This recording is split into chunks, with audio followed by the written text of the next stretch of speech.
Dari kitab Yeremia yang kita dengar, Yeremia 23 pada hari ini ditulis dalam konteks krisis total kepemimpinan Israel. Para raja Yehuda yang terakhir, khususnya Yoyakin dan Zedekia, digambarkan sebagai gembala-gembala yang brengsek, yang merusak dan mencerai-beraikan kawanan. Maka pembuangan ke Babel bukan sekedar tragedi politik, tetapi juga krisis teologi. Janji Allah kepada Daud dan keturunannya itu nampaknya gagal. Apa yang dijanjikan Allah itu sepertinya semakin jauh. Nah, di tengah kehancuran simbolik ini, Yeremia kemudian menempatkan nubuat yang secara teologis sangat berani. Aku akan menumbuhkan bagi Daud tunas yang adil, semah sadik dalam bahasa Ibraninya. Tunas adil, semah, tunas atau cabang ini memiliki nuansa eskatologis. Karena apa? Karena sesuatu tumbuh dari sisa yang hampir mati. Dalam bahasa Jawa itu disebut dengan tunggul.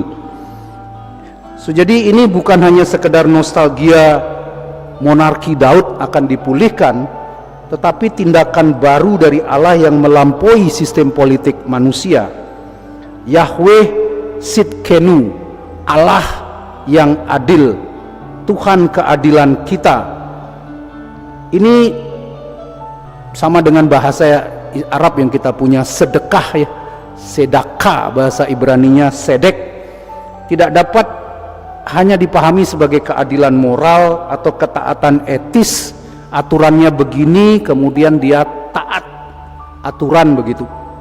Tetapi sesuatu yang lebih. Kalau pada manusia, sedek itu artinya kesetiaan terhadap Taurat, terhadap relasi yang benar di hadapan Allah.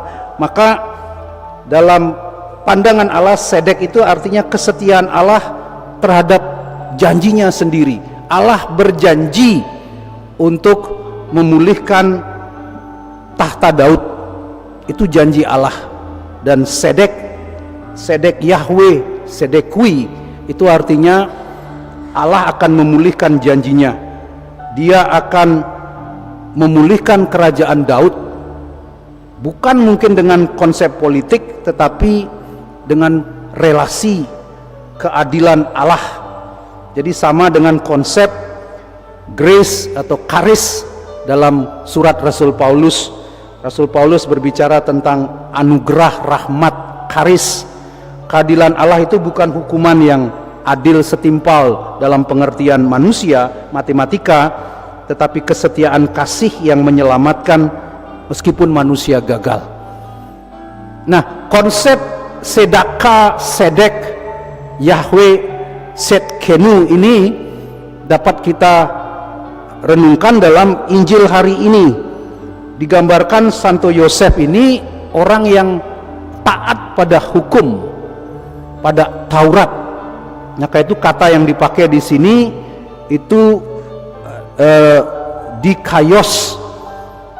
Jadi Yusuf ini seorang yang benar, seorang yang hatinya lurus, seorang yang tulus, dikayos. Dari kata ini muncul kata dikayusune. Kalau perbuatan keagamaanmu tidak lebih baik daripada ahli Taurat, kamu tidak bisa masuk dalam kerajaan Allah. Perbuatan agama itu dikayusune dalam bahasa Ibrani, bahasa Yunani. Maka muncul kata dikayos, itu orang benar. Apa yang bisa kita renungkan saudara-saudari pada pagi ini? Konsep keadilan itu bukan lagi sesuatu yang berdasarkan hukum, tetapi sesuatu yang menuntut relasi. Kedatangan sang tunas Daud ini, tunas keadilan, mengundang kita untuk membangun relasi dengan Tuhan. Jadi kalau dalam Yeremia dinubuatkan keadilan Allah itu datang sebagai pribadi, seorang pribadi tunas Daud. Dalam Mazmur hari ini merindukan pemerintahan keadilan yang melampaui keadilan manusia. Maka dalam Injil hari ini keadilan itu bukan datang melalui kekuasaan, melainkan dalam kerapuhan kelahiran, ketaatan seorang tukang kayu, tindakan adopsi yang sunyi, dengan mengambil Maria sebagai istri, memberi nama Yesus kepada bayi yang lahir. Artinya apa? Artinya Yusuf mempercayai kata-kata malaikat. Dia bukan hanya setia taat kepada hukum, tetapi sekarang dia taat kepada kata-kata malaikat. Yesus adalah tunas Daud menurut Yeremia hari ini. Dia adalah Raja Damai yang adil menurut Mazmur 72. Dia adalah putra Daud secara sah, meskipun hanya adopsi, karena kalau diadopsi itu artinya Yesus mempunyai hak yang sama karena dia sudah diadopsi.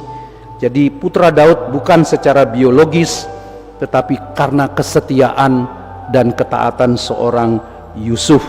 Maka saudara-saudari, dalam hari kedua masa khusus Advent ini kita diajak merenungkan keadilan Allah yang menyelamatkan dalam bentuk inkarnasi kasih setia Allah. Mari kita mohon agar kita semakin hari semakin mendekati misteri inkarnasi, misteri kelahiran Yesus.